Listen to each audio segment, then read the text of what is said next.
Welcome to Goal Setting 101. My name's Nicholas Belvo, and I'm glad you could join me for today's video. I've been setting goals every year on my birthday for the last 10 years, ever since I turned 20 years old.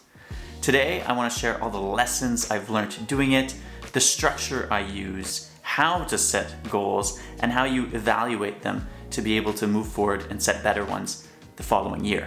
Let's start off with why you should be setting goals in the first place. The number one reason I recommend people set their goals is because it gives great direction in life. There's a saying that goes, you could do whatever you want in life, but you just can't do it all. And that's why I think goal setting is so important. It lets you focus your attention on what you find is most important to you right now, in the next 10 years, or overall in your life, and being able to accomplish those things and realizing that yes, there's other things you might want to do, but unfortunately, it might not be possible to do it all. There's another saying that says, reach for the moon, worst case you'll end up amongst the stars. I don't really like that saying. I like saying, aim for the stars, worst case you'll end up on the moon. You aim far, and even if you don't get to this destination you're planning on going, maybe you'll get halfway, maybe you'll get 80% of the way, or maybe only 20% of the way. But in any case, you probably left from that 0% point and you're somewhere in a range closer to the goal ever than you had before setting that goal, that is. So the structure I use to set goals is I set 5 to 7 goals for the year, 5 to 7 goals for the next 10 years, and 5 to 7 goals for life. If this is the first time you ever set goals, what I recommend is you start off with that final section, the 5 to 7 goals that you want to set for your life. Now don't worry, this could sound intimidating to set these grandiose goals for your whole life, but every year you're able to update your goals and you're able to change it if your priorities or your centers of interest change. What's great about setting goals for life is it really highlights what you value most. For me, for example, it gravitates around health, my relationships with my loved ones, my professional success, and my personal well-being. Now, your life goals might be very different, and that's perfectly fine. Once you've set those, you can move on to setting your goals for the next 10 years. Because you thought of what's important for you overall in life, it's generally easier to then set goals for the next 10 years, which even though is also very far away, they could be used as a stepping stone to achieve the goals you want to achieve overall in your life. The reason I like setting goals on my birthday is actually it makes it easier for me to think about where I'll be in 10 years. For example, when I was setting my 10-year goals at 20, I was picturing myself at 30 versus it just being on New Year's Eve, for example, which you could still do the math. For me, it was just simpler to do it on my birthday and being able to really project on my birthday of in 10 years or of the next year. Finally, you set your goals for the next year. Once again, these are 5 to 7 goals that you want to accomplish within the next 365 days. These goals are often the most grounded because you don't have 10 years or a whole lifetime to accomplish them. It's a much more limited amount of time, and your resources are generally going to stay relatively similar. The most challenging aspect about goal setting is coming up with the goals in the first place. Every year when I'm doing it, brainstorming these goals can be a challenge. But the one trick that I really like to share is thinking of your goals in buckets. For example, think of your personal bucket. This could be simply personal goals, hobbies you might want to achieve, or health goals like working out more. Then you have your professional bucket. Are there any career goals you would like to achieve? Any awards you might want to win, or posting more frequently on LinkedIn, for example? You could have relationship goals as well, whether that be with your spouse, with your friends, or with your family. Maybe it's spending more time with them, hosting a dinner every month. There's the bucket of financial goals, whether that might be paying off your debt or saving a certain amount of money. There could be travel goals, which I personally love and have always set. You could even have educational goals, which kind of relate to personal goals, but still, you could see it as a separate bucket if you want to learn something new, if you want to maybe go back to school or earn a certain degree. So thinking about it in these different buckets generally helps to break the ice in your brainstorming and not seeing it as like whoa, what do I want to do overall? But within each category, what would I like to achieve in the next year, in the next 10 years, or in life? And it helps simplifying it into smaller categories, and then perhaps just picking one goal out of each bucket to be able to establish your 5 to 7 goals for each period. One important thing to keep in mind is making sure your goals are SMART goals. You might have heard of this before, but it's an acronym that stands for specific, measurable, attainable, relevant, and time-bound. This is a framework to make sure that your goals are, well, all those 5 words. For example, if you want to say you want to learn chemistry, and you simply set the goal, learn chemistry. Well, is that specific? Yes. Is it measurable? Not really, right? Chemistry is a vast subject. You could do a PhD in chemistry and spend your whole career learning about chemistry. If you set that goal within a year, how do you know if you learned chemistry? Do you know the basics? Okay, maybe. Did you want to go beyond that? Perhaps. Setting a more specific goal that is more measurable and that you have some chance of attaining makes a lot more sense. So perhaps in this case, you might want to set the goal to be take a Chemistry 101 class, or perhaps it's pass an exam in chemistry and get a grade of 80%. Well, here it's much more specific. You're able to measure it and see if you achieved that goal, and you're putting some constraints to be able to compare yourself, well, against others, but also mostly against yourself. Another example could be become a better photographer. Well, there's always going to be a better photographer out there, and that's very subjective. So perhaps it's simply learning a new technique and being very specific in what that technique is. Or maybe it's participating in an art show or an online contest and submitting your photography. Maybe the goal is not necessarily to win, but simply taking that step and participating will probably help you improve your photographic skills. So once you set all your goals, what I encourage is that you print them out on a sheet of paper and you actually frame them up on your wall. I got this advice and I found it great because it serves as a daily reminder of what you were thinking in that moment of time and that you're planning on achieving it within the next year, 10 years, or life. Having it displayed in a place where you find yourself often, for example, for me, it's right here on the wall in my office. I look at it once in a while just as a reminder of what I wanted to accomplish in the next year, and keep tabs on it to make sure the goal moves forward.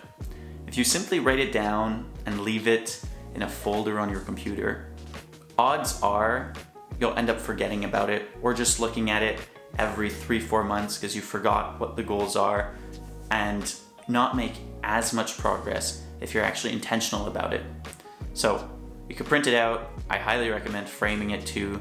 Why I like framing it is because it keeps that sheet of paper intact. I've kept mine over the years, so I have an archive now of 10 years worth of these goals. The first year I didn't frame it, I just taped it on the wall. Now the paper's kind of damaged.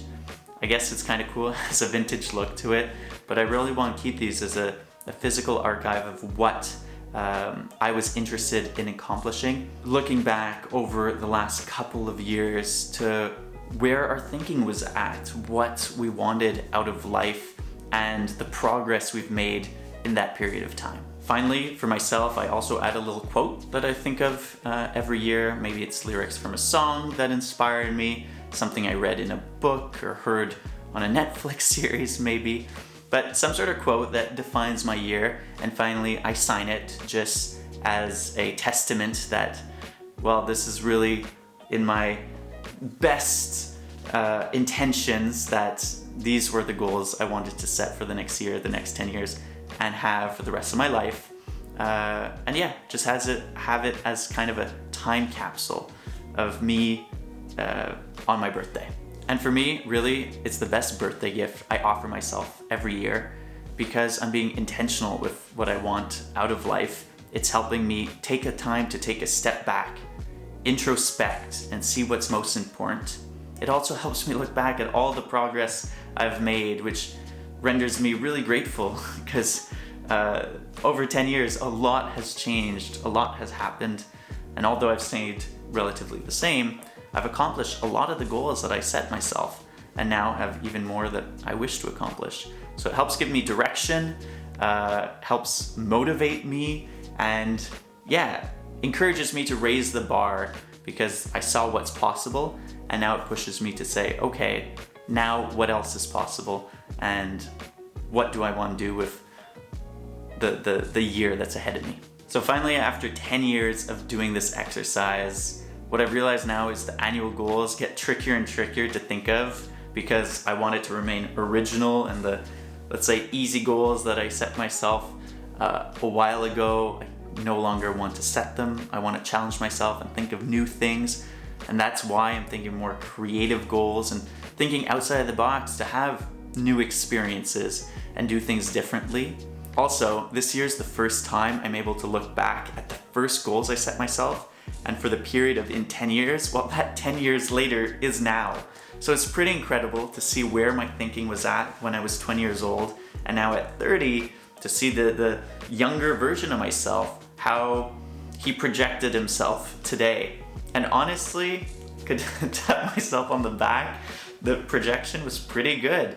Now, every year moving forward, the 10-year goal for when I was 21, when I'm 31, when I was 22 for 32, I'll be able to look at them. So it's like just this added benefit of doing it for a long time. Really like that idea of a time capsule that now every year I'm able to open, which is really cool. I'm now excited for when I'm 40 to look back at the goals in 10 years I set myself this year at 30. And also then looking back at 20 and just seeing that progression over time. I think it's pretty incredible to be able to be able to time travel in a way through these goals. Yeah, it's a great feeling, and I hope that you could take it upon yourself to start doing it if you never tried it before. Another piece of advice I could share is that you don't have to take yourself too seriously and be too hard on yourself when goal setting. I think I used to do that to myself too and put myself a lot of pressure in these goals. The 10-year goals, I didn't want to change them every year because, well, from the goals in 10 years when I was 20 for 30 and 21 for 31, they should stay relatively similar and not change dramatically every year. But my hopes and aspirations were changing in that time, and the 10-year goals I set at 20 versus at 23 are pretty different, and that's okay. Like, you can change them up if it no longer represents your vision of yourself. If you were interested in certain things and no longer are, that's perfectly fine, and you're able to change them up. Even your goals for life, as you get older, maybe some stuff is more important for you, other things being less important, and goals for life can change as well year over year when you write out your goals. For me now, it's remained relatively constant over the last couple of years, and I've not made many changes, but that's not subject to change in the future, and perhaps one goal might become very important, or something on my bucket list that I realized that I was omitting on my goals for life that I'd really like to accomplish, and maybe it's not in the next 10 years, so it would go in that category of goals for life. And finally, what I think is important is doing an evaluation at the end of every year to be able to see the progress you made and actually write down some notes about how the year went, how each goal progressed, if you feel like you've accomplished it or not. If it is a measurable goal, I suggest writing a percentage, like if you accomplish it at 60%, at 80%, at 100%, whatever the case may be. On average, you shouldn't be accomplishing 100% of your annual goals. A good benchmark is hitting 60 to 70%, because if you're hitting 100% of your goals, generally it means they're too easy in a way. It was not too much of a challenge. And if you're hitting none of them, well, maybe your goals were too complicated, too challenging, or you just didn't have the resources to make it possible. So by aiming for a 60 to 70% completion rate, well, you're putting yourself in a favorable position to be able to stay motivated and keep setting goals while keeping an element of difficulty to be able to push yourself a bit and maybe not accomplish all your goals, but at least you made progress perhaps towards them.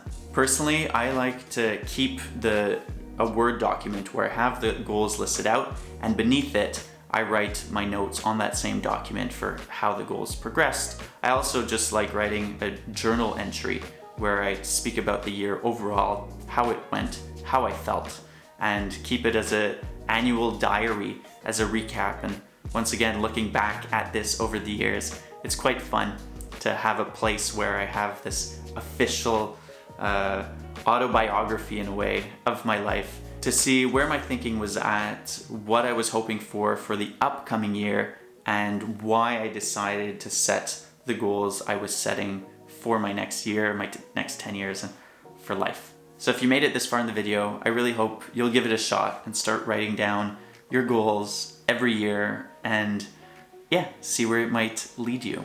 I set myself the goal of learning to play the saxophone last year. Never touched a saxophone before in my life. I made a video about it that you could check out right here.